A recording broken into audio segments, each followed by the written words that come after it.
नमस्कार मित्रों, नमः संस्कृता।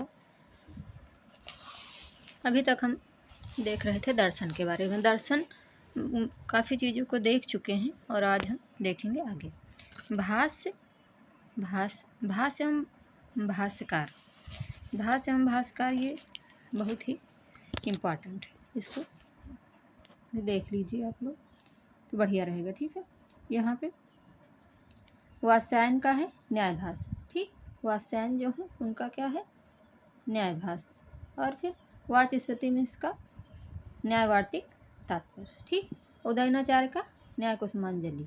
ये इनका भाष्य का यानी कि भाष्य है, ये भाष्यकार हैं। उदयनाचार्य भाष्यकार हो गए, वाचस्पति मिश्र भाष्यकार हो गए और वात्स्यायन ये भाष्यकार हो गए। ठीक, और भाष्य इनके हो गए न्यायभाष्य, न्यायवार्तिक तात्पर्य और न्याय कुसुमांजलि, ये इनके भाष्य हो गए। ठीक, तो इस तरह चीज़ें यहाँ पे हो जाएंगी। ठीक, फिर ये प्रामाणिक भी है और प्राचीन भी है। ठीक, ये प्रामाणिक भी है और प्राचीन भी है, पुराने भी हैं और ये प्रामाणिक भी हैं। इस समय कुछ टाइम का अभाव था तो इसलिए चीज़ें प्रॉपर नहीं हो पा रही हैं। आगे से प्रयास करेंगे कि प्रॉपर चीज़ें आएँ और वही चीज़ों को हम लाते हैं जो आपके पेपर में आने वाली होती हैं। ठीक, तो यहाँ से आप लोग देखोगे तो अवश्य ही लाभ होगा। चैनल को अगर सब्सक्राइब नहीं किए हैं तो सब्सक्राइब कर लीजिए ताकि आपको जो भी चीज़ें आए वो आप तक फटाफट पहुँचती जाएँ। ठीक, फिर आगे देखेंगे। यहाँ पे हमारा हो जाएगा प्रमुख दर्शन शास्त्रों के प्रथम सूत्र। यानी कि जो प्रमुख हमारे दर्शन हैं उनके प्रथम सूत्र कौन से हैं, ये यहाँ पे देख लेंगे तो अच्छे से चीज़ें समझ में आएंगी। ठीक, तो यहाँ पे हमारा हो जाएगा पूर्व मीमांसा। पूर्व मीमांसा में क्या है, अथातो धर्म जिज्ञासा, यानी कि अथातो धर्म जिज्ञासा। अब धर्म की यहाँ से जिज्ञासा होगी पूर्व मीमांसा। वेदांत सूत्र में, वेदांत सूत्र में है अथातो ब्रह्म जिज्ञासा। ये वहाँ यहाँ से शुरुआत होती है जो वेदांत सूत्र है वहाँ पे, यानी कि यहाँ पे अथातो ब्रह्म जिज्ञासा यहाँ से, यानी कि इसमें जो वेदांत सूत्र है उसमें ब्रह्म की जिज्ञासा, यानी कि ब्रह्म की उत्पत्ति और उसके बारे में जानने की जिज्ञासा यहाँ से उत्पन्न होती है। ठीक, तो आगे फिर है न्याय वैशेषिक सूत्र। वैशेषिक सूत्र। वैशेषिक सूत्र में क्या है, अथातो धर्म व्याख्या श्यामा। अथातो धर्म व्याख्या श्यामा, यहाँ पे यानी कि धर्म की अब व्याख्या की जाएगी, ये वैशेषिक सूत्र में बोला गया है। ठीक, तो यहाँ से ये चीज़ें शुरू होती है। ये प्रथम सूत्र, इन दर्शनों के ये प्रथम सूत्र हैं। कभी कभी ये चीज़ें पीछे अगर पेपर आप लोग देखे हैं तो मालूम ही होगा, ये चीज़ें कई बार पूछी गई हैं, तो इसलिए इनको ध्यान रखना और कौन सा शब्द किस में, सूत्र किस में कहा गया है, ये चीज़ ज़रूर ही ध्यान रखना। ठीक, अभी जून आने में ज़्यादा समय नहीं है, थोड़ा थोड़ा चीज़ों को अच्छे से करते चलेंगे तो आगे चीज़ें प्रॉपर अच्छे से रेडी हो जाएंगी, तैयार होती चलेंगी। ठीक, फिर है योग सूत्र। अथ योगा अनुशासनम। अथ यानी कि अब योग में योग का अनुशासन यहाँ से उसमें स्टार्ट होगा योग सूत्र में। यहाँ से ये शब्द से, इस सूत्र से वहाँ पे प्रथम सूत्र यही मिलता है। ठीक, तो ये चीज़ें बहुत बार पूछी गई हैं, आगे भी और आगे भी पूछे जाने की पूरी संभावना है। सांख्य सूत्र में अथ त्रिविध दुख्यांत निवृत्तस्य पुरुषार्थ, तो अत्यंत पुरुषार्थ। तो यहाँ पे ये जो सांख्य सूत्र है उसमें इस चीज़ को कहा गया है। न्याय सूत्र में फिर न्याय में प्रमाण, प्रमेय, संशय, प्रयोजन, दृष्टांत, सिद्धांत, तर्क, वितंडा, ये सब चीज़ें वहाँ पे न्याय सूत्र में ये चीज़ वहाँ पे कही गई है। फिर ये जो न्याय सूत्र में है उसमें ये चीज़ मिलती है। ठीक, निर्णय, वाद, जल्प, वितंडा, हेत्वाभास, छल, जाति निग्रह, स्थान, तत्व ज्ञान, श्रेयस, साधि, गमा, तो इस तरह चीज़ें वहाँ पे प्राप्त होती हैं। और ये चीज़ें कभी कभी कौन सा है कौन सा नहीं है मिलान वाले क्वेश्चन जो भी आते हैं उसमें ये चीज़ें कई बार पूछी जा रही हैं, तो ये चीज़ इम्पॉर्टेंट है। ठीक, तो इसको आप लोग देखते चलिए। फिर आगे देखेंगे थोड़ा सा भारतीय दर्शन का विकास किस प्रकार हुआ। जो भारतीय दर्शन है हमारा उसका विकास किस प्रकार हुआ, यहाँ से देख लेंगे तो चीज़ें अच्छे से हो जाएंगी। ठीक, तो भारतीय जो दर्शन है उसका विकास, वेदों में जो आधार तत्व, जो वेदों में आधार तत्व हैं उनको बीज रूप में जो बिखरे दिखाई पड़ते थे वे ब्राह्मणों में आकर कुछ उभरे, परंतु वहाँ कर्मकांड की लताओं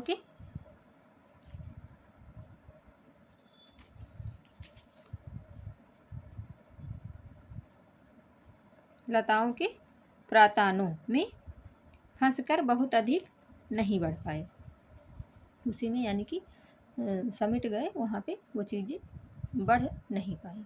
ठीक, तो ये यहाँ पे कहा गया। ठीक, फिर आरण्यक, जो आरण्यक वेद में ब्राह्मण, आरण्यक, उपनिषद, ये सारी चीज़ें मिलती हैं, ये तो आपको मालूम ही है क्योंकि ये वेद भी हमारे इसमें लगा हुआ है सिलेबस में। जो सिलेबस हमारा है वो बहुत ही बड़ा भी है और बहुत सारी चीज़ें लगी हुई हैं, तो इसलिए थोड़ी थोड़ी चीज़ों को अगर देखते ही रहेंगे, चलते ही रहेंगे धीरे धीरे, तभी सारी चीज़ें हो पाएंगी।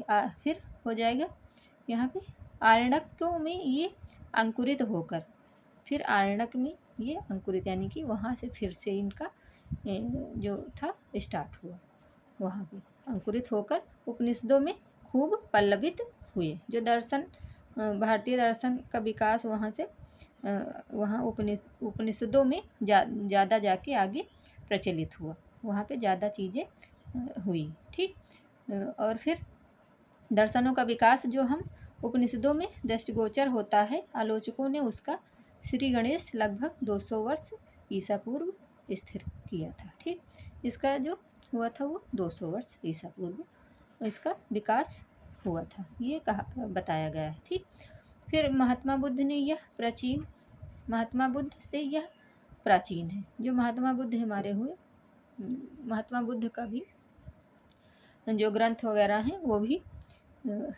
उनसे भी ये पहले का है। ये इतना ही नहीं, विद्वानों ने सांख्य, योग और मीमांसा को भी बुद्ध से प्राचीन माना है। जो विद्वान हुए उन्होंने सांख्य, योग, मीमांसा को भी बुद्ध से पहले का माना। ठीक, उसको भी उससे पहले का है, ऐसा मानते हैं। फिर आलोचकों ने इसको, लेकिन बाद में चीज़ें ये उससे भी पुरानी और पहले की मानी जाती है। ठीक, संभव है कि ये दर्शन वर्तमान रूप में उस समय ना, संभवतः ये जो दर्शन है ये वर्तमान रूप में उस समय ना रहा हो, ऐसा कहा जाता। तथापि वे किसी रूप में अवश्य विद्यमान थे, और फिर ये भी कहा जा रहा है कि वे किसी न किसी रूप में विद्यमान थे। वैशेषिक दर्शन में शायद बुद्ध से, वैशेषिक दर्शन भी जो है हमारा, जो वैशेषिक दर्शन हुआ उसमें भी ये भी बुद्ध से प्राचीन माना जाता है, क्योंकि जैसा आज के युग में न्याय और वैशेषिक समान तंत्र समझे जाते हैं, उसी प्रकार पहले पूर्व मीमांसा और वैशेषिक समझे जाते थे। जो आज ये वैशेषिक और न्याय हमारा समझा जाता है, उसको पहले क्या समझा जाता था, पूर्व में मीमांसा और वैशेषिक, ठीक, समझे जाते थे। बौद्ध दर्शन पद्धति का आविर्भाव ईसा के पूर्व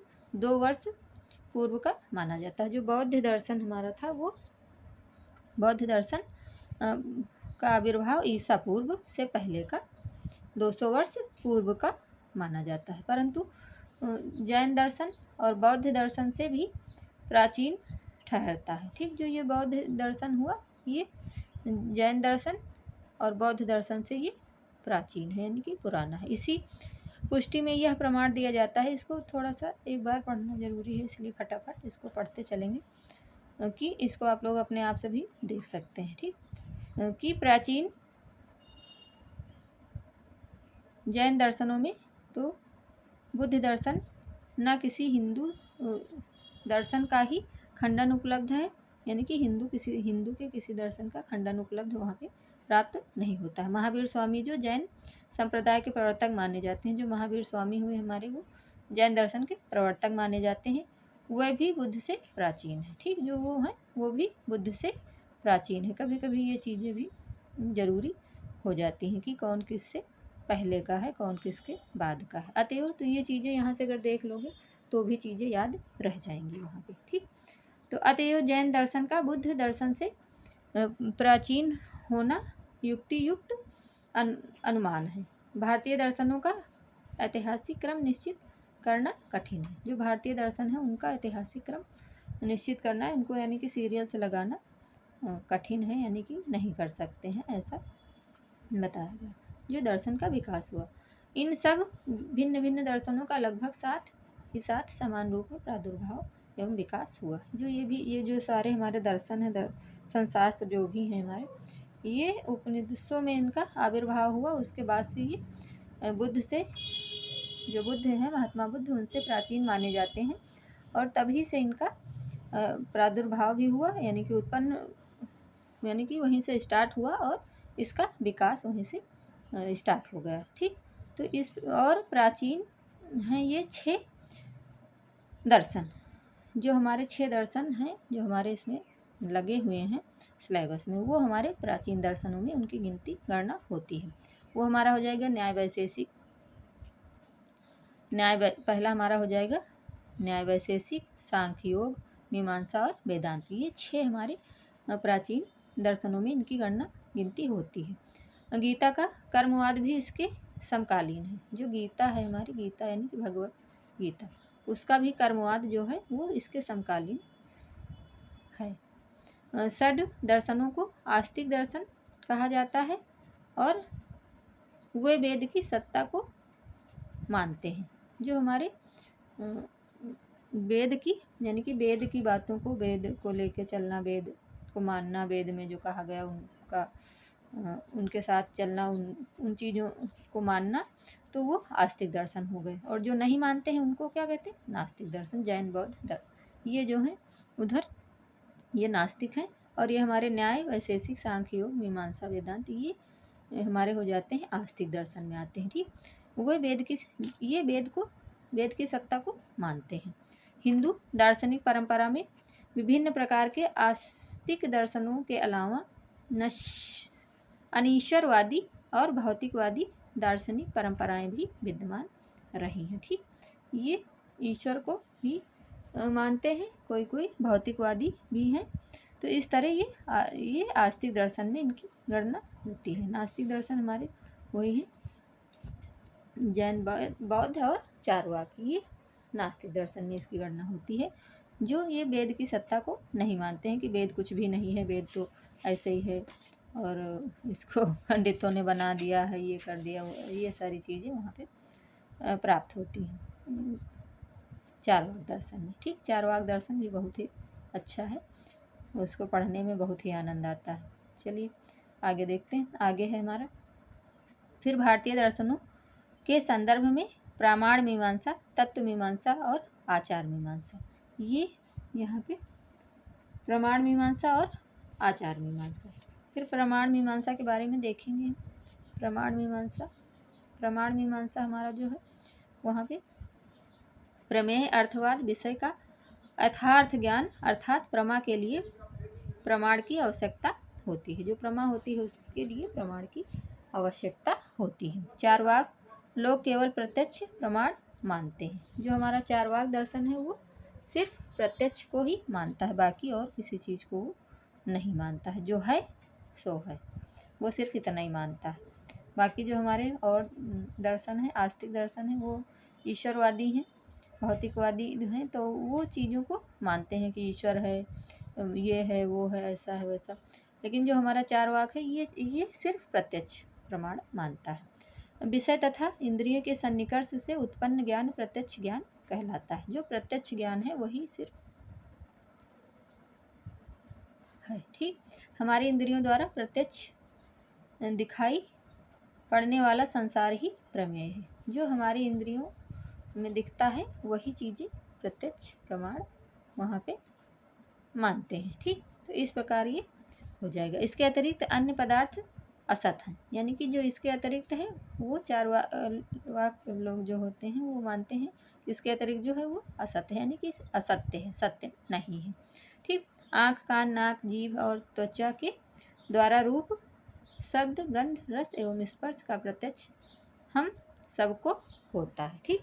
जो हमारा आँख, कान, नाक, मुँह, सॉरी, ये चीज़ें हैं, यही खाली यही प्रत्यक्ष जो है वही हर चीज़ को अनुभव करते हैं और मानते हैं, और ये लोग मानते हैं, ईश्वर को नहीं मानते हैं। ठीक। तो इस तरह ये सिर्फ प्रत्यक्ष प्रमाण को मानते हैं। जो वस्तु अनुभवगम्य नहीं होती है उसके लिए किसी अन्य प्रमाण की आवश्यकता भी नहीं होती है। जिसको हम अनुभव नहीं कर सकते हैं, जानते नहीं हैं, यानी कि ईश्वर की वहाँ पे कोई जगह नहीं मानते हैं ये लोग। मेन चीज़ यही है। उसमें है ना चारवाक दर्शन में ऋणम कृत्वा घृतम पिबेत, ऐसे करके है, पूछा भी गया है कि ये कहाँ से लाइन है। ऋणम कृत्वा घृतम पिबेत, यानी कि ऋण उधार लेते रहो और खाते पीते रहो, मौज मस्ती में रहो, मस्त रहो, और कोई कुछ भी नहीं है, ये मानते हैं। तो इस तरह ये चीज़ें यहाँ पे हैं, जो यानी कि जो अनुभव, जिसको हम अनुभव नहीं कर सकते हैं, जानते नहीं, देख नहीं पाते हैं, सुन नहीं पाते हैं, वो उसका कोई प्रमाण भी नहीं है। बौद्ध, जैन नामक वैदिक दर्शन का न्याय वैशेषिक आदि अर्ध वैदिक दर्शन अनुमान को भी प्रमाण मानते हैं। ये लोग अनुमान वगैरह को भी प्रमाण मानते हैं, जो हमारे न्याय वैशेषिक हैं, और ये लोग इसको नहीं मानते, सिर्फ प्रत्यक्ष को प्रमाण मानते हैं। इनका कहना है कि समस्त प्रमेय पदार्थों की सत्ता केवल प्रत्यक्ष प्रमाण से ही सिद्ध नहीं की जा सकती है, परंतु चारवाक का कथन है कि अनुमान से केवल संभावना पैदा की जा सकती है। जो चारवाक दर्शन है उसको सिर्फ यही मानते हैं कि यहाँ से सिर्फ संभावनाएं ही, यानी कि ऐसा होगा तो ये हो जाएगा, ये सारी चीज़ें मानता है, और बाकी यानी कि कुछ नहीं मानता है। तो ये चीज़ें यहाँ पे, तो बस आज इतना ही, क्योंकि बहुत बड़ी क्लास हो जाएगी, तो आप लोग इतना देखें और आगे की चीज़ों को भी प्रिपेयर करते चलें और बाकी चीज़ें भी देखते चलें। तो नमः संस्कृताय, धन्यवाद, राधे राधे।